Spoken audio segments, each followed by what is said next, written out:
REALL is an OCAC program that's reality enrichment and life lessons, and it's a simulation for youth. And your group here at Lifesong went through the simulation a couple months ago.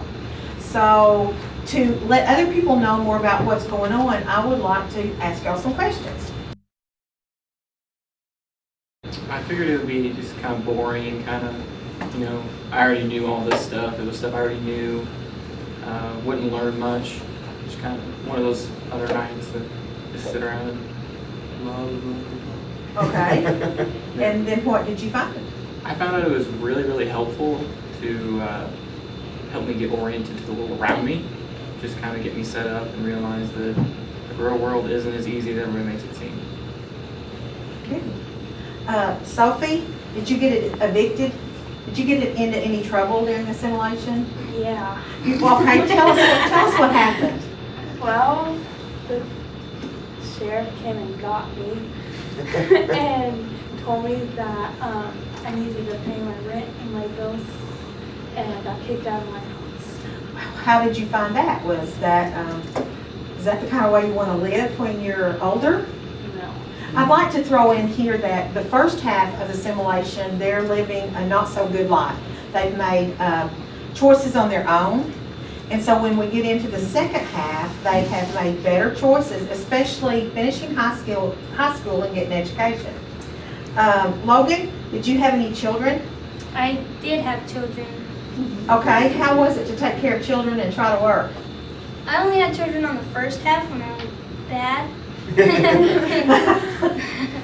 And I got them taken away from me multiple times, like once a week, to put them into Social Security because I forgot to pick them up from daycare. Okay. So you found that it wasn't so easy to be a parent, right? Austin, did you get to work on time and have enough money to pay all your bills?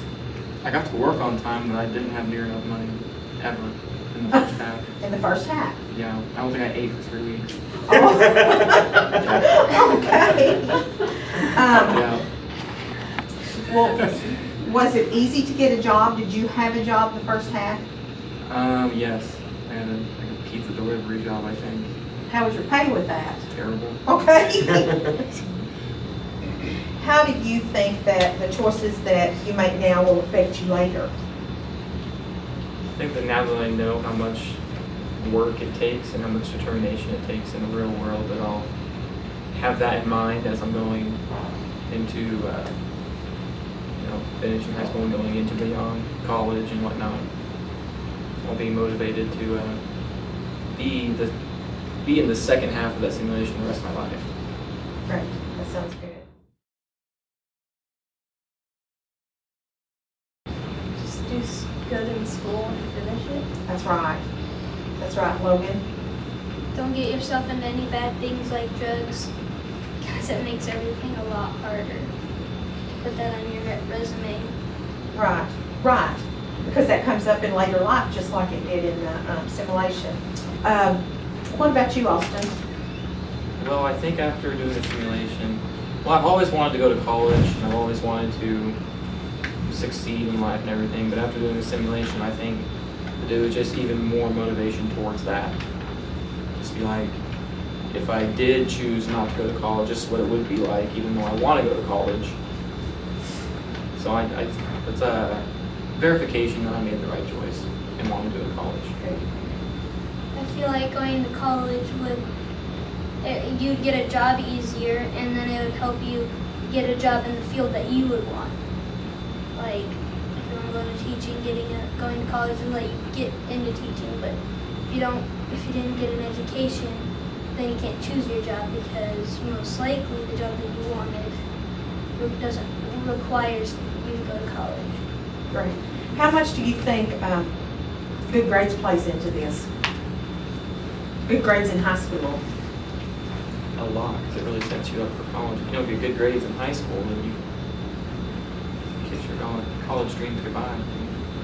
Okay, Mike and Whitney were our hosts for the simulation, and I'd like to ask y'all a few questions. What were your expectations, Mike, about this?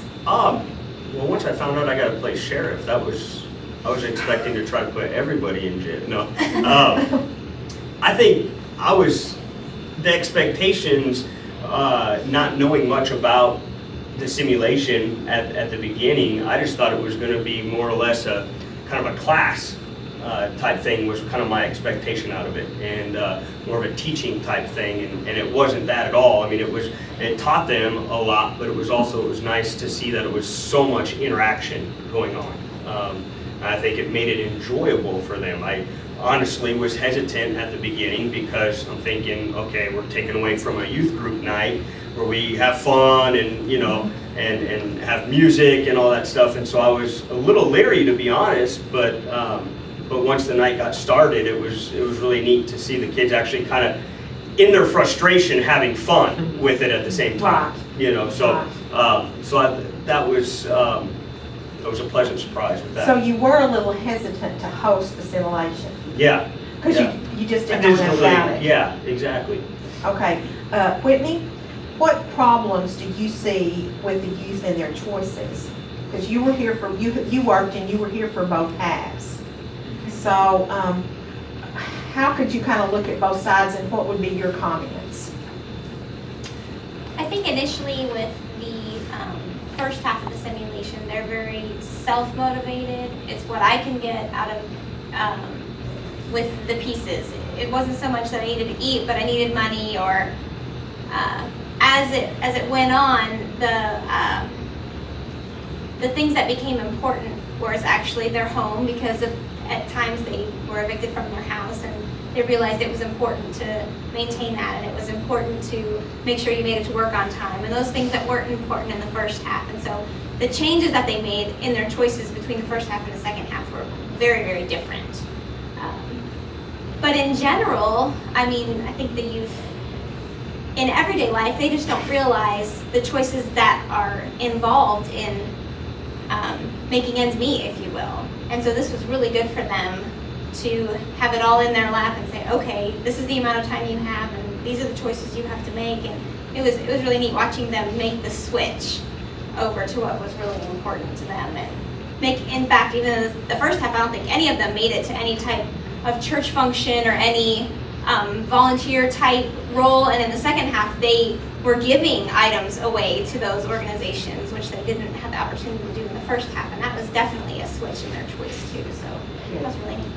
Heidi, as a parent, you had a child participate in this, and I know you stopped by our office, which I was so appreciative, because what was Sophie's comment to you as a parent?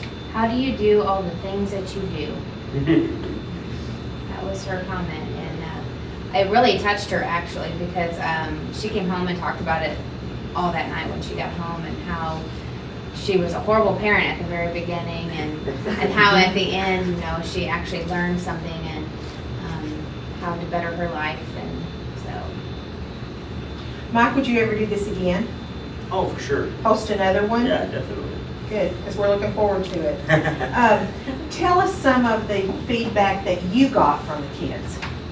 I think some of the feedback from one individual that kind of stands out to me was a kid that was actually not in school at the time, and I think it really motivated him to want to get back into school, and he has just started today. Yay! Matter of fact, back in school, trying to that's finish great. I think he's got a semester of school left, and so it really motivated him to jump back into it. So that was, if nothing else, it was worth it for that. Right. You know. That is great.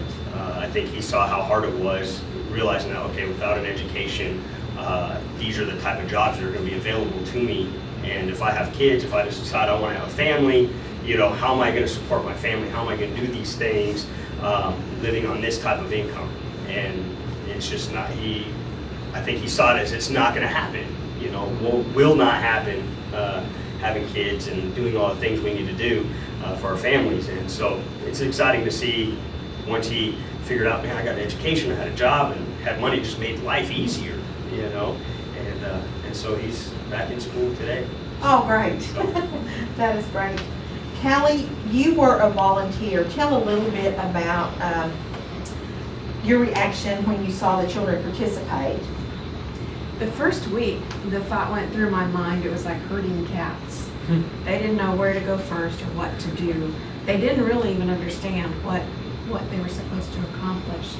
And then as it went along, I could see, okay, I've got this figured out. Next week I want to do this differently. They also would get advice from each other, from their peers. So it was like the blind leading the blind, because none of them knew what they were doing. So then they started asking the people behind the table for information. What am I supposed to do with this? And then they got good instruction and more of a plan. So that was good to see.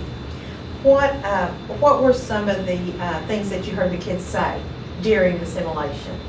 Both This sides. is so hard. What am I supposed to be doing? How do you do this? I don't have enough money. And Mostly whining. And then when we got to the second half, what did you find? Oh, they loved having that wad of cash in their hands, even if it was Monopoly money. Didn't you feel good walking around with that big old chunk? I'm going to buy a boat. Yes. I'm going to buy a car. And they realized the first thing you do is get your check, and then you get the cash, and then you get the stuff. So they have the sequence better, clearer in their minds by then. Mike, what lessons do you think that REALL really does provide? It's a lot, really. It's hard to narrow down. The one that keeps coming to mind is motivation. I think it gives them some motivation. I think in the area where we live here, there's not a lot of motivation that I see in kids these days to go out and become something, make something of their life, make something of themselves.